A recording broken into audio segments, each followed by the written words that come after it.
Seguimos aqui com a nossa pauta. Em entrevista à Folha de São Paulo, a deputada Alê Silva, do PSL de Minas, relatou a existência de esquema de candidaturas de laranjas comandado pelo ministro do Turismo, Marcelo Álvaro Antônio. Ela também afirmou que recebeu a informação de que o ministro a ameaçou de morte em uma reunião com correligionários. Alê Silva prestou depoimento espontâneo à Polícia Federal em Brasília, na quarta-feira, e solicitou proteção. No sábado, a deputada estadual Janaína Pascoal defendeu publicamente a colega de partido e exigiu que o presidente Jair Bolsonaro demita Marcelo Álvaro. Criticada, Janaína Pascoal reagiu lembrando que seu jeito de agir impediu o PT de permanecer no poder. Hoje o ministro disse em entrevista a uma rádio mineira, abro aspas, em breve o inquérito da Polícia Federal e do Ministério Público provará que Marcelo Álvaro Antônio nunca patrocinou nenhum tipo de esquema aqui em Minas Gerais. Pois bem, eu acho que esse ministro está fazendo hora extra. Vamos lá, Carlos Andreasa, você agora. Impressionante a situação desse ministro, né? Como está seguro no cargo, né? Como as acusações contra ele se sucedem. É evidente aqui nesse programa nós somos pela lei. É evidente que tudo tem que ser investigado e que do ponto de vista da justiça, do ponto de vista penal, há um caminho a ser seguido. Mas a manutenção de um ministro no cargo também deriva de impacto político. E toda semana, sem exceção, surge alguma coisa nova contra esse ministro. E nesse caso, é especialmente grave porque é uma deputada federal cuja origem está na região mineira, onde teria havido, onde seria o coração do Laranjal do PSL naquele estado, e tem esta ameaça terceirizada, é verdade, a informação de que numa reunião ela teria sido ameaçada, mas é um conjunto que me parece suficiente politicamente para que um governo como o do Jair Bolsonaro haja para tirar um ministro que não apresenta resultados, que a rigor está no ministério irrelevante e que é centro de problemas seguidos para o governo. Se a vida política é assim, se no curso das investigações for comprovado a inocência do sujeito, ele terá todas as condições de se defender e eventualmente voltar para o cargo, mas politicamente é hoje um problema grave para um governo que tem muitos problemas.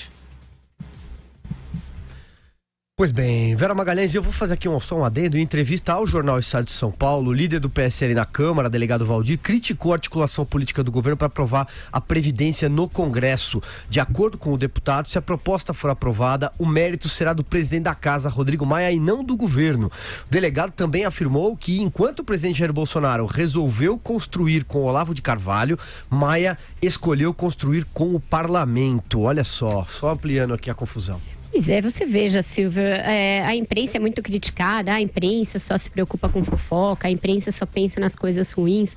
Nada disso é provocado pela imprensa, é tudo provocado por aliados, correligionários do presidente. O ministro é do partido do presidente, a deputada que está dizendo ter sido ameaçada pelo ministro é do mesmo partido e o deputado é líder deste mesmo partido, líder da própria deputada que está dizendo ser ameaçada e que diz que está tudo errado, que o presidente não faz a articulação política como deveria, que ele já alertou que não existe velha e nova política, que é o Rodrigo Maia uma espécie de primeiro-ministro e que se a reforma for aprovada se deverá ao presidente da Câmara e não ao Palácio do Planalto. Então, isso não é um partido. Isso é uma junção de pessoas que oportunisticamente viram no Jair Bolsonaro um passaporte para suas próprias eleições, se juntaram ali numa agremiação que até pouco antes não era o partido do Bolsonaro, virou essa colcha de retalhos, essa junção de pessoas das mais diferentes procedências e esse fundo partidário já é muito claro pelos vários casos que pipocam em vários estados, Pernambuco, Minas, Mato Grosso do Sul, Mato Grosso. Esse fundo partidário foi usado à moda da velhíssima política, na base do fisiologismo, na base do laranjal, e é o que a deputada denuncia agora, é o que já vem sendo publicado ao longo de meses já, desde a campanha. Eu acho engraçado a soberba, né, do ministro. Ele diz que está imune a qualquer coisa e que a PF vai provar a sua inocência.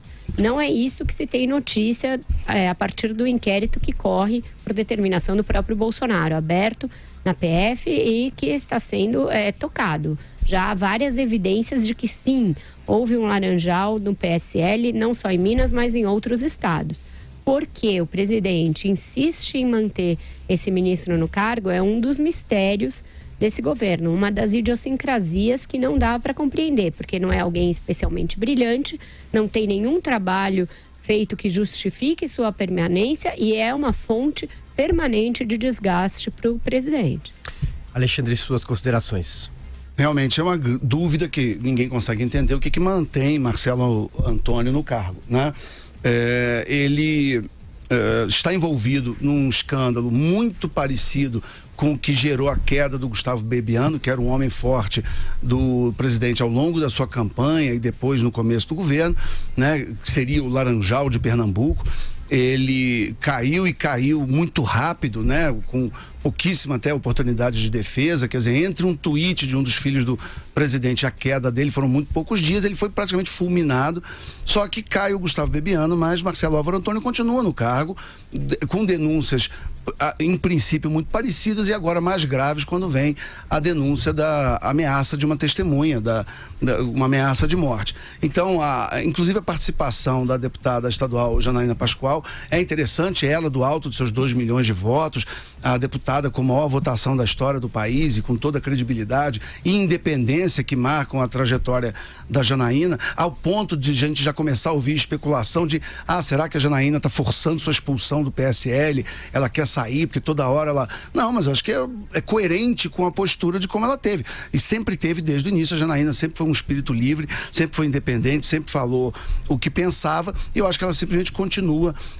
mantendo a posição dela de exigir as devidas providências, e ou o ministro se explica de uma maneira convincente o que não aconteceu ainda, ou a gente vai continuar com a impressão que há um peso, duas medidas no que foi o caso do Laranjal de Pernambuco com o Gustavo Bebiano e o que está acontecendo agora. Eu vou devolver a bola lá para Andreasa. Diga, Andreasa. Gostaria de comentar sobre a Janaína Pascoal, pegando carona aí no que disse o Alexandre. É impressionante a transparência da Janaína Pascoal, no sentido de que nos seus tweets, que é a principal forma de manifestação dela hoje, nós conseguimos ver, quase captar, é quase palpável a agonia da deputada estadual, o modo como ela expõe o seu conflito, como ela demonstra o incômodo, e a expressão que eu vou usar é exatamente essa, em haver embarcado nessa canoa.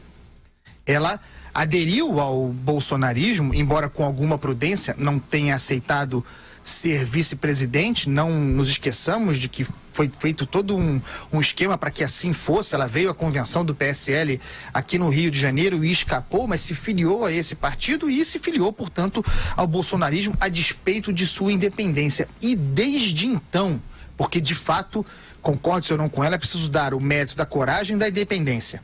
Desde então, ela vem se batendo publicamente a respeito da escolha que fez para si. É impressionante, é de se acompanhar mesmo, é dramático. É um drama, é uma novela.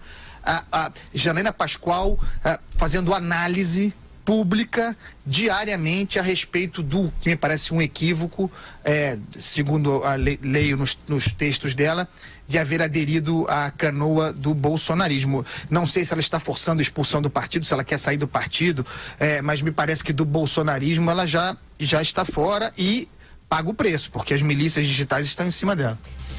Duas observações aí. Eu acho que pro lado fora do PSL, todo mundo está querendo ali, até a começar do próprio Bolsonaro. Estão discutindo a possibilidade de mudar o partido de nome, de sair toda a família e ir para uma outra legenda, fundar um novo partido. São várias as discussões aí, surpresa nenhuma, porque o Bolsonaro nunca foi alguém de fidelidade partidária, pulou de canoa em canoa ao longo da sua carreira, PP, PSC e outros P's, então isso não seria nenhuma novidade não há fidelidade partidária nesse caso. É só comentar uma coisa que o Alexandre puxou, a diferença de tratamento entre os casos Bebiano e Marcelo Álvaro Antônio. Isso só mostra que a coisa do Laranjal de Pernambuco foi a desculpa para defenestrar o Gustavo Bebiano, né? Ele caiu, na verdade, nunca foi por conta disso, uma vez que ele foi colocado na presidência do PSL para atender aos interesses da família, para cuidar da candidatura do Bolsonaro e pouco cuidou das questões estaduais. A questão do Laranjal de Pernambuco se deve muito mais ao Luciano Bivar, que é o atual presidente do PSL, do que ao Gustavo Bebiano. Ele caiu porque entrou numa rota de colisão ali com os filhos, principalmente com o Carlos Bolsonaro, que desde a campanha enxergavam nele alguém traidor da causa, por se relacionar com a imprensa, por se relacionar com a Rede Globo, sabe-se lá por qual outra quimera que enxergavam. Então, fica muito evidente que o caso do Laranjal serviu de desculpa para tirar o Bebiano da frente. Caso contrário, o pau que deu em Chico teria dado em Francisco e a gente já não estaria mais falando de Marcelo Álvaro Antônio aqui, né?